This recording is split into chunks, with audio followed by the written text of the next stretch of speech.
मणिपुर में जिस तरह के हुआ उससे भी विभत्स घटना वहाँ उत्तर प्रदेश के योगी सरकार के राज्य में महिला के साथ हुआ। दलित बच्ची के साथ रात के अंधेरे में मिट्टी का तेल छिड़क कर संस्कार कर दिया जाता है और आदिवासियों का जल जंगल जमीन से वंचित कर रहे हैं। अडानी को लाभ पहुँचाने के लिए एक छत्र कानून बनाने का काम कर रहे हैं। संसद में अडानी का नाम अगर कोई सांसद या कोई भी व्यक्ति लेता है तो उसके घर ईडी बोलने तक के अधिकार को छीना जा रहा है, मौलिक अधिकार को छीना जा रहा है। राहुल गांधी की भारत जोड़ो न्याय यात्रा इस वक्त छत्तीसगढ़ में है। सबसे पहले तो राहुल गांधी छत्तीसगढ़ आए, न्याय यात्रा मणिपुर से शुरू की क्योंकि मणिपुर में इतनी विभत्स घटना महिलाओं के साथ घटी, लेकिन देश का प्रधानमंत्री सारे अहम मुद्दों पर मौन रहता है, इसीलिए राहुल गांधी ने ये न्याय यात्रा निकाली है। कैसा महसूस कर रहे हैं और न्याय की इस यात्रा की कितनी ज़रूरत थी?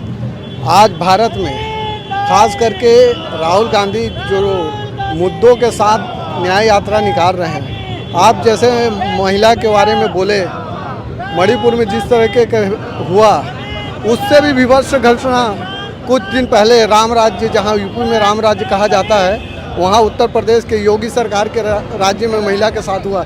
एक आदिवासी दलित बच्ची के साथ रात के अंधेरे में मिट्टी का तेल छिड़क कर उसका अंतिम संस्कार कर दिया जाता है और अंतिम संस्कार में उनके परिवार को भी शामिल होने का अधिकार नहीं दिया जाता।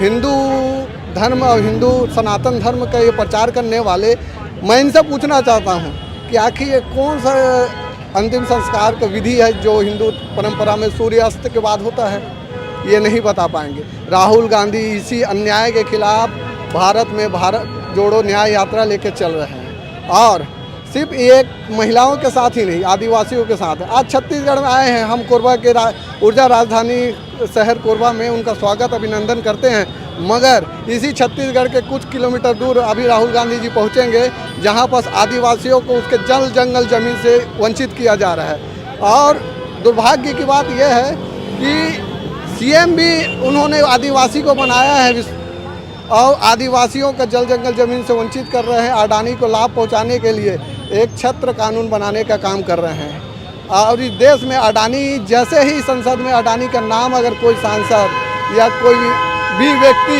लेता है तो उसके घर ईडी या संसद में अगर सांसद सवाल पूछते हैं तो उनके खिलाफ कार्रवाई कर दिया जाता है।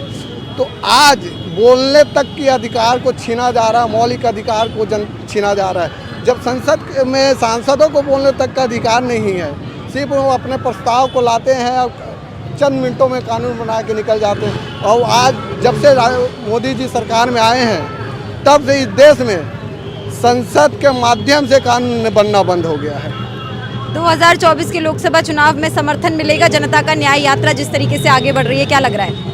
देखिए, भारत की जनता इनके 10 साल के आडंबर को पहचान चुकी है और छत्तीसगढ़ में खास करके अभी हमारे भूपेश बघेल जी ने जो काम किया था, किन्हीं कारणों वर्षों से क्या हुआ, जो हम सारे टीवी चैनल, सारे मीडिया, सारे यहाँ तक कि सट्टा बाजार भी छत्तीसगढ़ में कांग्रेस की सरकार बता रही थी, मगर अचानक ऐसा क्या हो गया हम भी नहीं जान पाए, यहाँ की जनता नहीं जान पाई और यहाँ के बीजेपी के कार्यकर्ता भी नहीं जान पाए कि सरकार कैसे उनकी आ गई।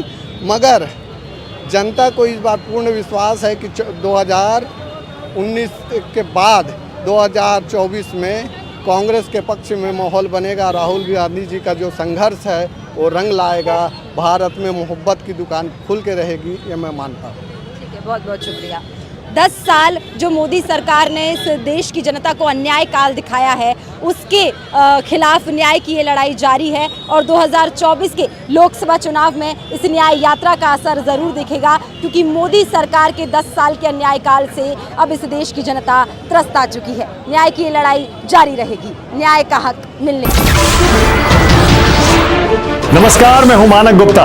अगर आपको हमारा ये वीडियो पसंद आया हो तो इसे लाइक और शेयर जरूर करें और हाँ, हमें सब्सक्राइब और फॉलो करना ना भूलें ताकि आप देश और दुनिया की कोई खबर मिस ना करें। तो जुड़े रहिए हमारे साथ और देखते रहिए न्यूज़ 24।